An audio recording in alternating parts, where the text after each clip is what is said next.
Welcome. Let's explore a profound and ancient mystery together, the dual mechanics of what spiritual traditions call Maya.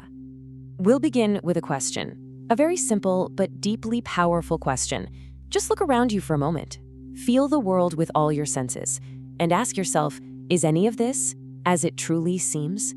For thousands and thousands of years, those who have looked deeply into the very nature of existence, well, they've all pointed to the same discovery, that our everyday reality is a kind of cosmic illusion, a grand, intricate performance that completely captivates our awareness. This power has a name, Maya. Now, it's not just an illusion, like a trick of the light or a mirage in the desert. It's the very force that presents this world of constant change, of separation, as the final and absolute truth. And in doing so, it masterfully conceals a silent, indivisible oneness that lies just beneath the surface of everything. So, how does this great cosmic mystery actually operate? You see, understanding its mechanics, that's the key to unveiling the magician's trick.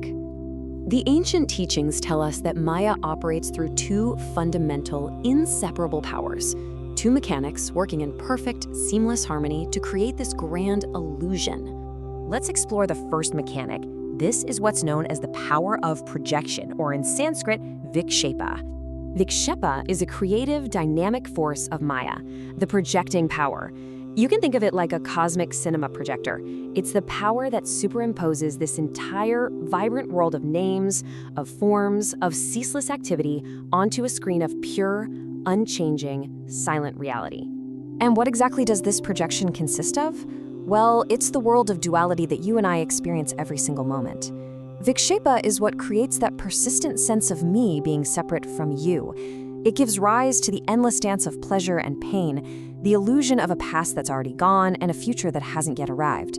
It divides everything into a subject who sees and an object that is seen. It literally creates the very fabric of time and space we believe we're living in. But you see, for any projection to be truly convincing, something else has to be in place. And this brings us to the second mechanic, the power of concealment, known as Avarana. Avarana is the veiling power. Its only function is to conceal. It's this subtle yet absolute force that hides the true nature of what is. It draws a veil over the underlying oneness, the pure, undivided consciousness that is our true self and the self of the entire universe. It's like the mist that hides the mountain, even as we are standing right on it. The reality we seek isn't far away. It is the very ground of our being. Avarana simply prevents us from seeing it clearly. Now, these two powers, they aren't separate things. They're like two faces of the very same process, working together in a perfect, intricate dance. Let's just break down how this brilliant illusion works. First, Avarana, the veil, hides the true, unified reality. Then, in that very space created by the concealment, Vikshepa, the projector, casts its show, a world of separation. So one power conceals the truth so that the other can project a convincing story in its place. Here's another way to think about it. Avarana, the veil, hides the blank screen of pure reality.